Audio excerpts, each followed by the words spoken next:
56 years ago, during a period of civil change and action, former President John F. Kennedy signed Executive Order 10925. Affirmative action is used to prevent discrimination in the workplace. However, conservatives say affirmative action is a form of reverse discrimination, whereas liberals say it makes up for discrimination. Affirmative action in the workplace should continue for blacks. To begin, blacks faced decades of discrimination, and even the Emancipation Proclamation wasn't delivered because the president believed their freedom to be an inviolable right. Jim Crow laws and literary tests were put in place to repress blacks. Cases such as Plessy versus Ferguson made blacks legally inferior with the separate but equal doctrine. A survey locally conducted in March 2017 with 50 adults in the workplace ages 18 to 35 shows that 86% of them believe that affirmative action makes up for the ill treatment of blacks. Secondly, the society in which we live in is still rife with racism. Some argue that black presidents, CEOs, and senators have shown no need for a boost. However, they were disrespected and ironically had their work ethic called into question.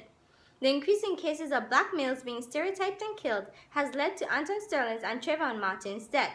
86% of the same respondents say it should continue because of a modern separate but equal rhetoric or even dead by assumptions.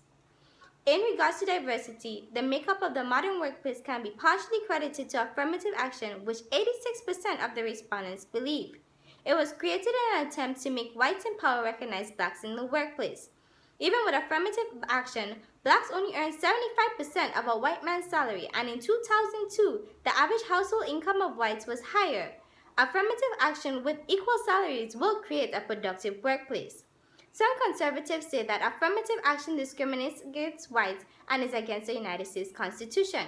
For example, whites complain that they are denied jobs or promotions due to affirmative action. However, looking at the language of Executive Order 10925, the ideal is that no one should be overlooked. Affirmative action does exactly what Dr. Martin Luther King Jr. called for, to have individuals judged by the content of their character, not the color of their skin. Just as Harvard cannot deny a qualified black professor, affirmative action provided that it could not do so to a qualified white professor.